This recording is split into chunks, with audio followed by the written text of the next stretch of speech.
Hey guys, AuspiciousAussie here, and welcome to the second episode of TEW Rates AEW. Now, we're going with the following episode from Winter is Coming, and overall, I think this was a really good show. You know, there are going to be some spoilers in here, so obviously, if you haven't watched Dynamite yet, or you haven't watched the highlights or anything like that, make sure you go and watch those. Maybe head over to the AEW YouTube channel. Then come back, watch this, and we'll see how TEW rates. Now, the thing I noticed was it's a very heavy angle show, this one. Even more so than last week. But I feel like there's a lot more angles that are shorter in length. And they kind of only had two sort of decent length matches. And we'll get into those in a second. So let's just run the show. We start off with a really good match, one of the longer of the two matches on the card. And we get a 71 here for the Young Bucks defeating the Hybrid 2 in 15:56 when Matt Jackson pinned Angelico with a Meltzer driver. I think the finish to this one was the BTE trigger, which I'm not the biggest fan of. I don't really like the fact that the Young Bucks have decided to essentially go with the same sort of finisher that Kenny has. Because now I feel like it seems as if Kenny is sort of distancing himself a little bit away from the Elite and obviously linking up with Don Callis. So, I don't know. It just seems a little bit weird that they're going to do the same sort of finisher. I know they're all like best friends and they are the Elite, but it just feels weird. They've already got the Meltzer driver, you know, bang for your buck. I mean, it seems a little weird. Anyway, really good match and a pretty impressive victory for the tag team champions there. Alrighty, after the match, we go into a 47 rated angle where we have the Acclaim and the Acclaim or the Acclaimed, I don't know. We have the Acclaim, Anthony Bowens, Max Caster. They jump the guardrail, try to attack the Young Bucks as they're looking a little bit worse for wear after they win the match. And then we have SCU run in and make the save before the Acclaim can actually get into the ring to do any damage to the Young Bucks. And I think this is leading to a match being booked next week as well, where we'll see the debut on Dynamite for these two in the ring taking on SCU, which should be pretty good. I think these two I had on Entertainment because they didn't exactly fight. I had the Young Bucks on Overness, I think. And then I think I had Frankie and Christopher Daniels on Entertainment as well.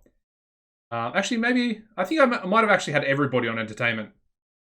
Now that I think about it. I don't know. Can't remember. Because I booked it a little while ago. But, yeah, 47 is not great. But these two have really low popularity compared to everybody else in the angle. Alrighty, we then go into a video package where Darby Allin is sitting down with I guess it's a psychiatrist, being shown some images, and obviously he has to give what comes into his mind when he first sees the image. And of course, you know, he's got the typical Team Taz sort of pictures there. And then finally, it ends with Sting's sort of face paint picture. Very good stuff there from Darby, actually. Doing a masterful job improvising interactions, obviously unscripted, and getting a 62 there for that angle as well. He was also sort of involved in another angle, but I decided to leave him out of that one because he didn't really play another role. I'll talk about it when it actually appears. Alrighty, we then go... Well, this is the angle right here. Go into a 79 rated angle where we have Cody Rhodes, Sting, and Tony Schiavone in the ring. Basically, Sting comes out just before Cody is able to say anything to Tony. And then Sting kind of praises Tony for his work over the years and wants him to announce his name one more time. The angle did really well in the game here. So good to see TW actually rating it pretty well. But it definitely popped for people in the crowd as well. And this is where Sting kind of said that he's not exactly here for Cody. He's here for another reason. Something feels very familiar to him. Then obviously the camera panned over to Darby, who was sitting up in the crowd with the TNT title. Pretty cool stuff. Very, very happy to see Sting, and he seemed like he was really, really enjoying himself. Alrighty, we then went to a backstage sort of angle with Team Taz, getting a 51. I think Taz's son, he was also in this angle, but obviously he's not actually in the game, well, in this database anyway.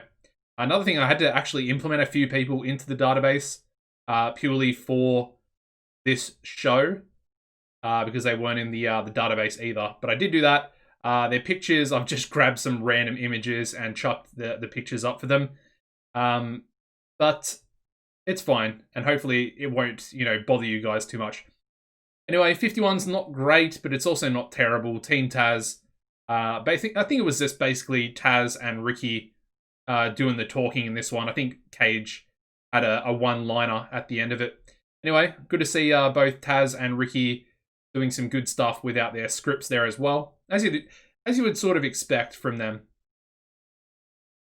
All right, we're then going to go into a match. We've got tag team action here, getting a 57 rating, where we have FTR defeating the Varsity Blondes in 10-18 when Cash Wheeler pinned Griff Garrison with a Shatter Machine. Yeah, good to see Brian Pillman Jr. on the card there. I think it was actually the Dynamite debut for both of these guys, so pretty decent. And I think Brian Pillman Jr. actually put in a pretty decent showing. I think he has done some work with, was it MLW? I might be wrong on that, but I think he has worked for them previously.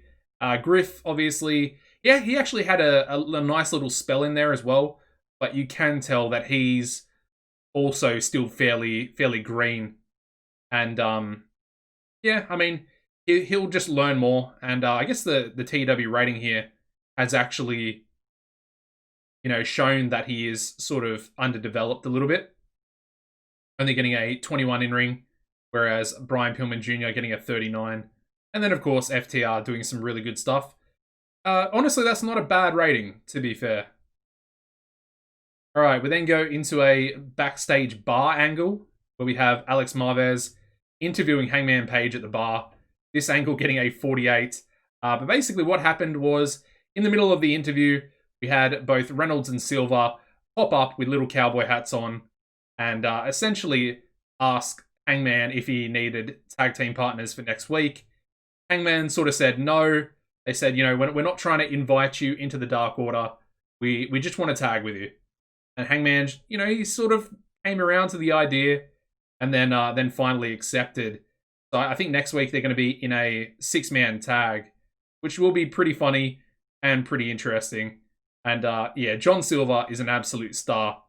Really looking good. Every time you see him in an angle, he actually looks pretty good. Reynolds is not too bad, but Reynolds kind of has that sort of silent, arrogant sort of look about him.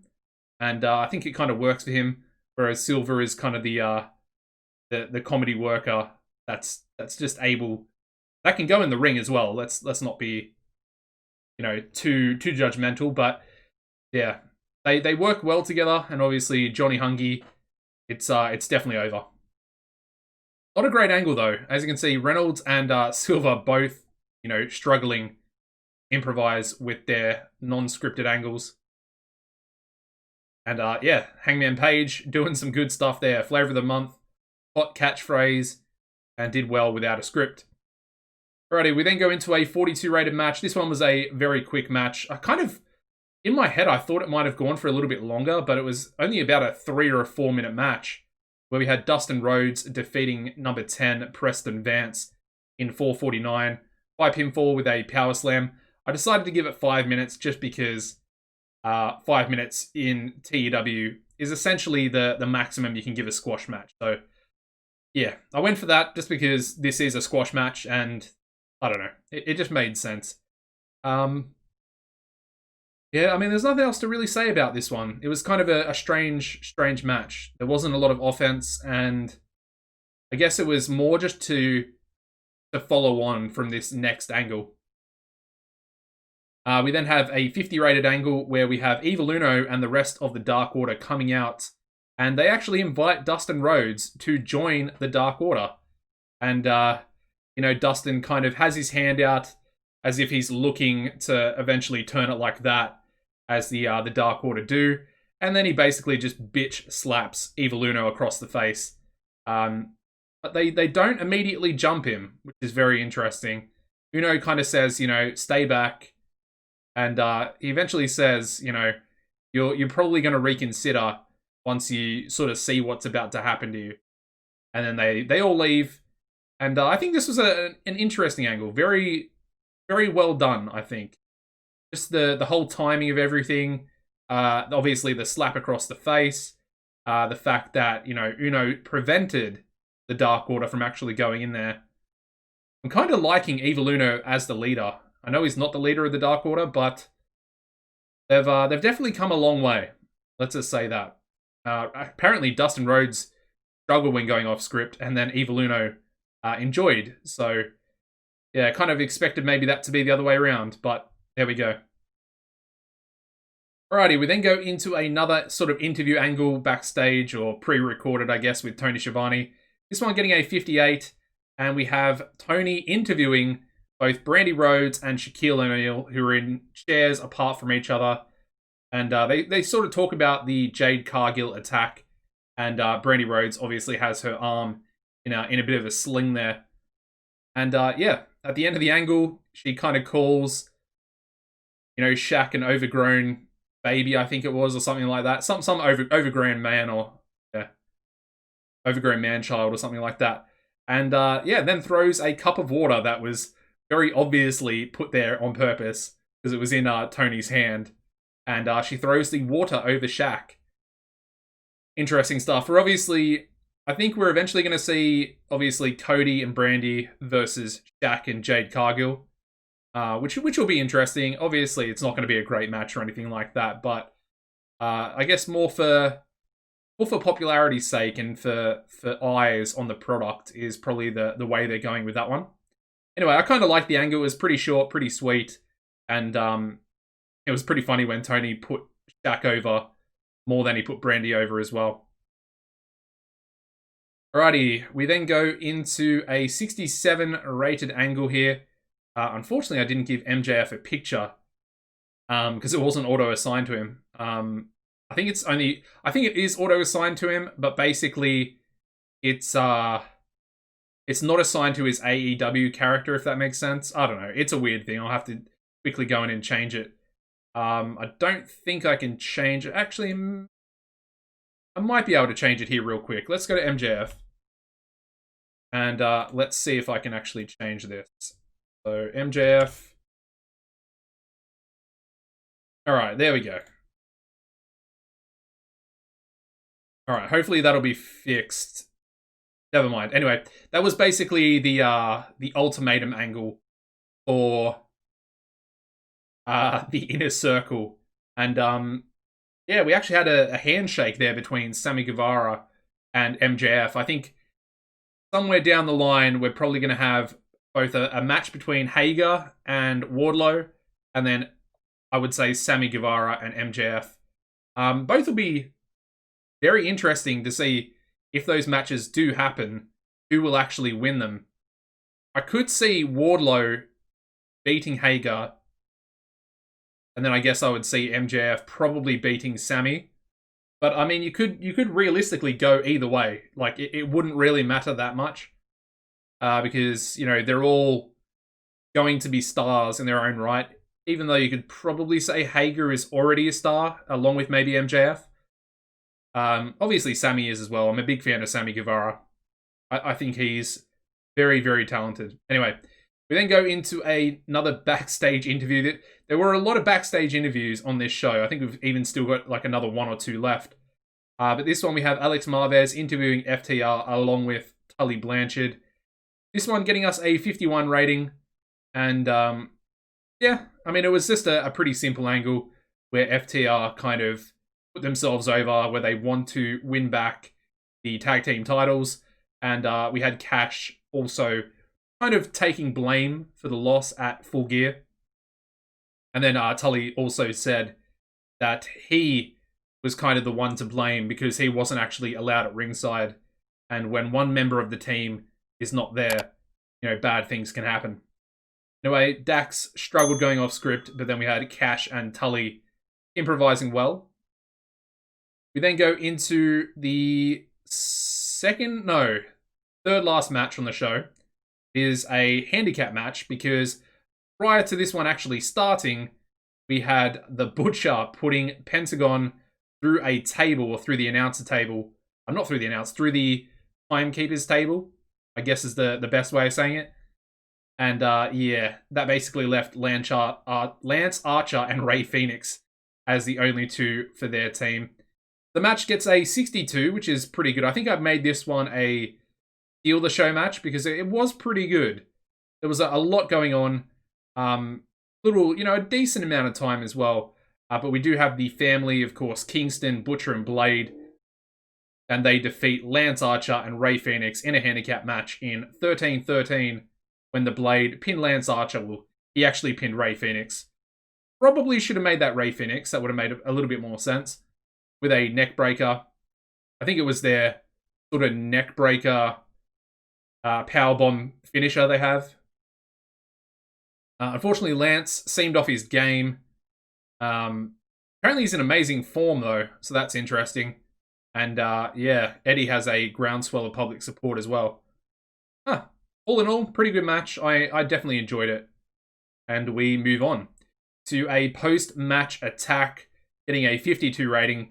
Basically, Lance Archer was just destroying everybody after the match. He was pretty pissed off. Obviously wanted to get his hands on Eddie Kingston. They eventually all got away, although I think Lance threw the Blade. He did this kind of weird sort of like half choke slam overhead throw. It was, I don't know, it actually looked pretty cool. And I'm not sure if it's an actual finisher or anything like that, but it definitely looked pretty badass. I liked it. I'm a big fan of Lance Archer. I think for a big guy, he should probably be the guy to get a big push in AEW. I feel like they've kind of underutilized him a lot as well. Obviously, losing to Moxley, then he lost to Cody way back in the day, when they had those really weird shed shows. Anyway, hopefully they do something good with him. We then go into a 35 rated angle where we have Jade Cargill and Nyla Rose. So basically, the only other person that's not in this angle is Red Velvet. But yeah, Jade and Nyla attack Red Velvet. She wasn't in the database. Neither was Jade, but I felt like I should probably add her in. And they're attacking her. I think they had did they have a steel chair? They might have. But they had her. Vicky was also in the angle holding Red Velvet.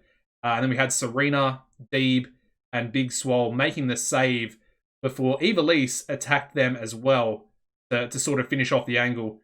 And I believe it's going to be Ivelisse and Diamante taking on Serena and Swole in a tag team match on the next show as well, next week. So that'll be interesting. I didn't actually see Diamante in the angle, though. So a little bit strange, but yeah, 35 is not great. But then again, it's the AEW women's division. What more can you really say? Okay. This is an interesting one. And I say it because it shouldn't be a 2-rated match. That's above and beyond ridiculous, right? But we have Abaddon defeating Tasha Price, who was another person I actually had to add into the game. The database didn't have her. But it did have her picture, which is interesting. And so this match rated so poorly because Abaddon has very low popularity. Obviously, the AEW fans in the game wouldn't know who she is. Like many wouldn't really know who she is in real life as well. Because I personally have never seen her work apart from the few matches she's done on Dark. So the way the game's done that is if you have two people that are sort of insignificant members of your roster versing each other outside the pre-show, the fans aren't going to have any investment in it, as you can see here. And hence I think that might be the lowest rating I've ever gotten on a TEW game in my history of playing. I I've played back as far as 2013, really. Maybe 2014, but TEW 2013. Anyway, yeah, let's move on from this one. Obviously, Abaddon needs some popularity. That's pretty evident. Going to a 26 rated angle where we have Abaddon attacking Tasha Price post-match, or we have the World Women's World Champion, Hikaru Shida, running out and making the save with her kendo stick. She basically cracked Abaddon on the head, saved Tasha, and then Abaddon kind of sat up as well. Looked pretty cool. I don't know, there's something about Abaddon that I don't really find very threatening. Obviously, her look is very, very cool.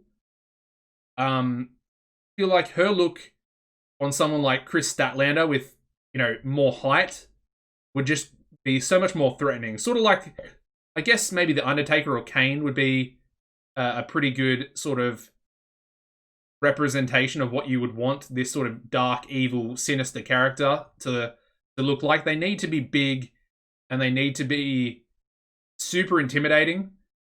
I don't really find Abaddon that intimidating due to her size, if that makes sense. Anyway, 26.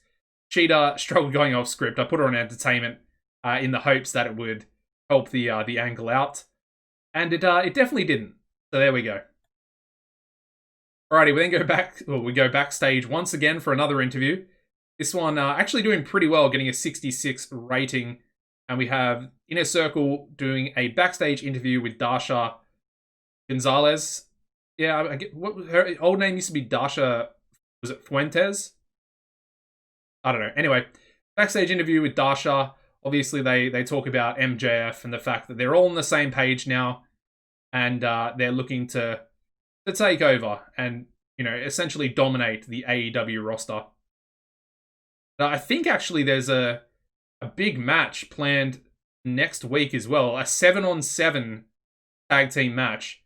So it's going to be all 7 members of the Inner Circle taking on kind of a random team of jobbers and best friends. Very interesting stuff. However, in this angle, we actually had pretty much everybody. Chris, Jake, Ortiz, Sammy. They all did well without a script to follow. So hence why the angle did so well. Alrighty, we then go into a 66 rated angle. We have Kenny Omega and Don Callis, and they arrive to Daly's place in a helicopter. Obviously, very lush and lavish, sort of entrance. And Kenny actually had 4 dancing girls with brooms come out this time instead of the usual 2. There we go. We also have another angle here. This was only a very short sort of segment. And then we go into a 70 rated angle. This one was an in-ring interview with Tony Schiavone and, of course, Kenny Omega and Don Callis. Don really putting over Kenny here. And then, obviously, right at the end of the angle, we had Kenny doing his former Bullet Club cleaner, best bout machine catchphrase, goodbye and good night.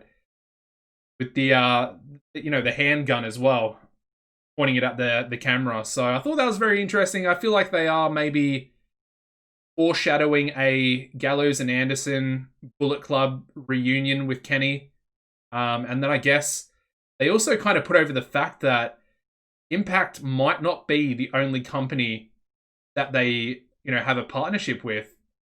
So, I mean, somewhere down the line, we might get to see Kenny Omega versus Kota Ibushi for, I guess, maybe both titles. That would be an absolutely incredible, dream match, I guess, if you will. AEW versus New Japan. IWGP versus AEW World title. Be very interesting stuff. And obviously the whole storyline is still there as well between Kenny and Kota. They were best friends, the Golden Lovers. And obviously Kota is the only person to ever kick out from the One-Winged Angel. So there's lots of interesting sort of storylines and little subplots here and there with this whole thing as well. It'd be really cool to see New Japan work with AEW. Just some more of those sort of dream matches that we would like to see. Obviously, we've seen a lot of the former Japanese New Japan guys, but I'd like to see guys like God come in and face, I don't know, Lucha Brothers, Butcher and Blade, those types of guys. That'd be really interesting because I'm a big fan of God. And we could go other ways. You could have, I don't know, Sammy Guevara versus, Takahashi, Hiromu. That'd be pretty interesting, as far as a high-flying spectacle as well. Even though Hiromu's maybe not as high-flying as he used to be. And then you got Will Ospreay, who could take on just about anybody on the AEW roster and put on an absolute classic. So lots of interesting prospects if they could, indeed set up that sort of working agreement.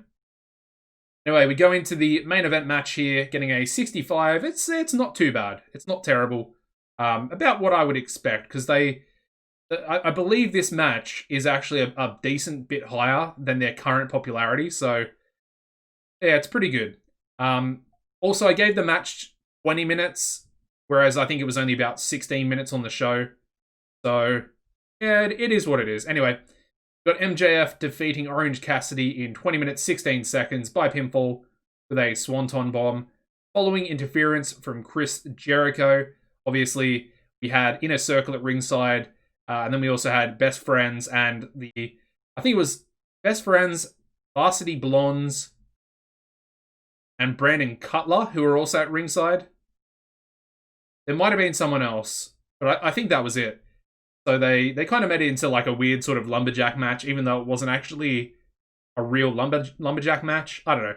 It was strange. Anyway, we have MJF winning back his Dynamite Diamond ring, but he was off his game in this match, so potentially it could have even been a little bit higher with the rating there. And then Orange Cassidy, hot new move, and being the flavor of the month as well. Good stuff. And then we finished the show with a bit of a letdown, bit of a 50. A 53 is a bit of a letdown, to be honest. But we did have Miro and Kip Sabian come out. And Miro basically destroyed Trent and Chuck Taylor and some other security members who he absolutely destroyed. Those security members, I guess they're maybe sort of some Nightmare Factory, dojo workers. They got smashed real bad. I think Miro picked one up and like power slammed him or something like that, and yeah, it didn't look good for those guys. Made Miro look very dominant, which was great. But yeah, 53's a little bit lower. We had Miro and Kip rated on entertainment. I didn't want to do fighting because I thought it might have even been lower for the overall segment rating. So I wanted to at least do entertainment because I feel like a little bit of the angle, or at least half of it, was kind of Miro sort of posing and being entertaining. So there we go. Despite, destroying Trent and the security members. All right, we go into the overall show is rated at a 70, which it's actually pretty good. That's not terrible. I can't remember what we got in the last one, but I believe it was about the same. And as you can see, increasing popularity in 18 regions, and then a bit of a stalling growth for 2 Canadian regions and 6 British regions, where we don't have enough viewers to satisfy the increase in popularity. All right, well, there we go. It also says week 1 again, because basically there's going to essentially be, I believe there's going to be 5 shows in December. I think there's a December 30th show as well, from what I can remember. I think it's the 30th. They're doing like a New Year's show as well. Alrighty, 1.70 TV rating, nearly 1.3 million, which I find very interesting. Anyway, that is going to wrap up the episode, guys. Make sure you smash a like and let me know if you agree with some of these ratings. Obviously, a very heavy angle show for this week's Dynamite. But you know what? I honestly enjoyed it. I really enjoyed it. I thought it was a great show from start to finish. Obviously, not as good as last week, but overall, What more can you say? If you enjoyed it, let me know in a comment down below. And hopefully I'll see you guys again next week for the third episode in TEW Rates AEW. Thank you guys.